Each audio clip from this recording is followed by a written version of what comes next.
भाइयों एवं बहनों, जय श्री गुरुदत्त। आप सबका शाश्वत ज्ञान गिरनार से चैनल में स्वागत और अभिनंदन है। भाइयों बहनों, महाभारत काल के ऐसे कई रहस्य हैं जिन्हें बहुत ही कम लोग जानते हैं।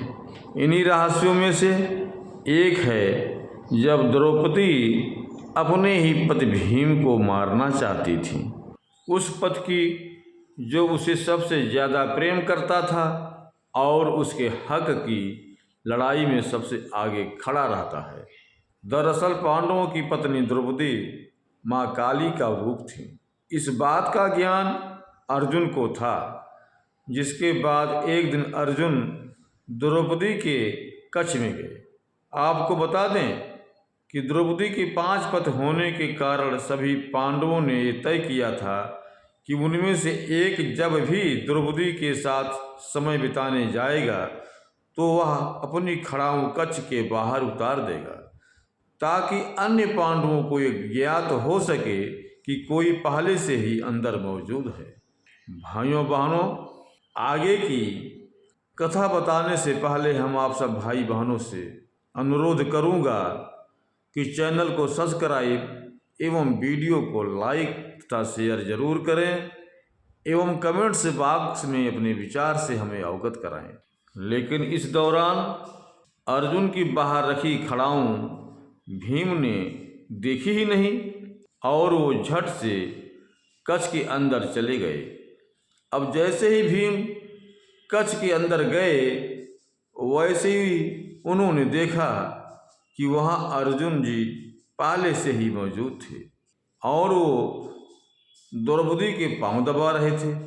ये दृश्य देख भीम आग बबूला हो गए और उन्होंने अपने गदे से अर्जुन पर प्रहार कर दिया।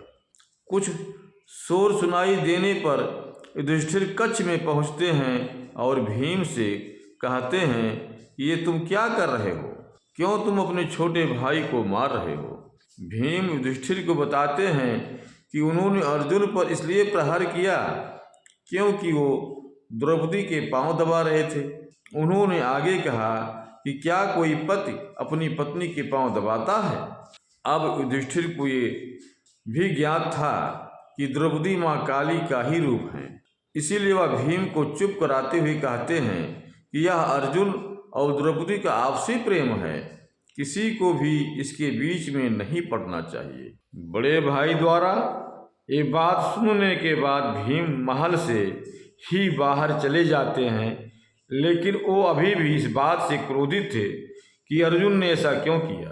क्रोधित भीम अब महल में कभी वापस नहीं आना चाहते थे और सुबह से चलते चलते अब भीम को रात हो जाती है। ऐसे में भीम एक पेड़ पर आराम करते हैं। अब भीम विश्राम कर ही रहे होते हैं कि तभी रात 12 बजे वहाँ एक व्यक्ति आता है और घास के मैदान में पानी देने लगता है।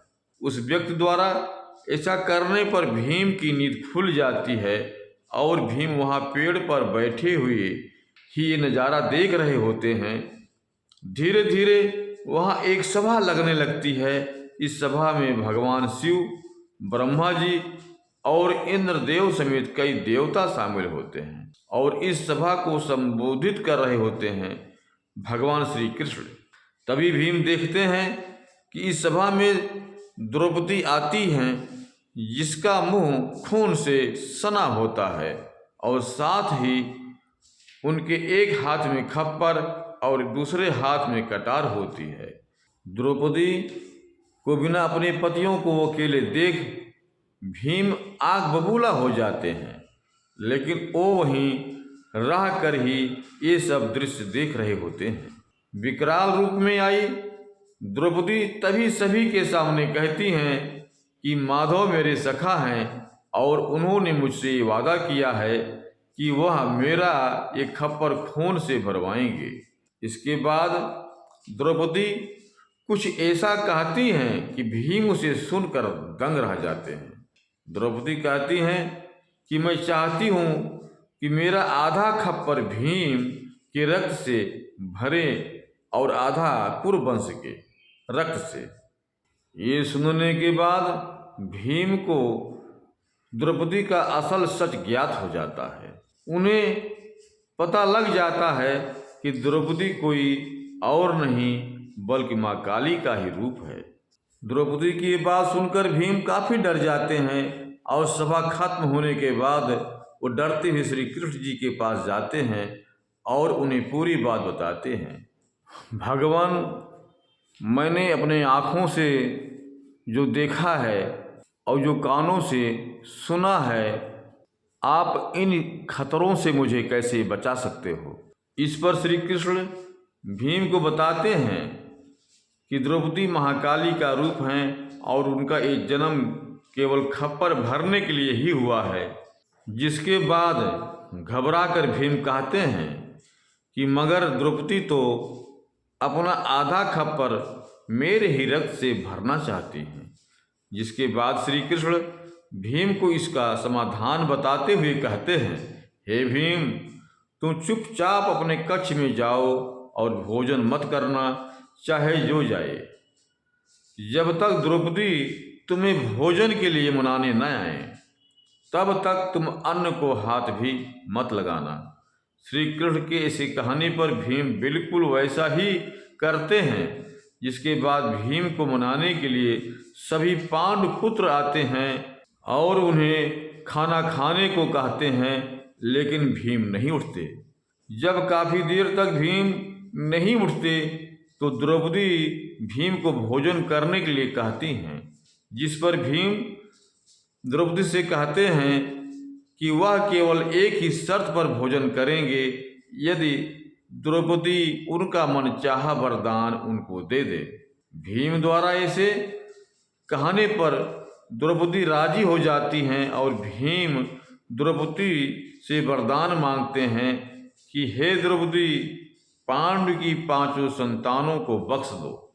इस पर द्रौपदी कहती हैं तथास्तु, और इस प्रकार भीम की जान बच जाती है। भाइयों बहनों, अब हम अपने शब्दों को यहीं पर विराम दूंगा।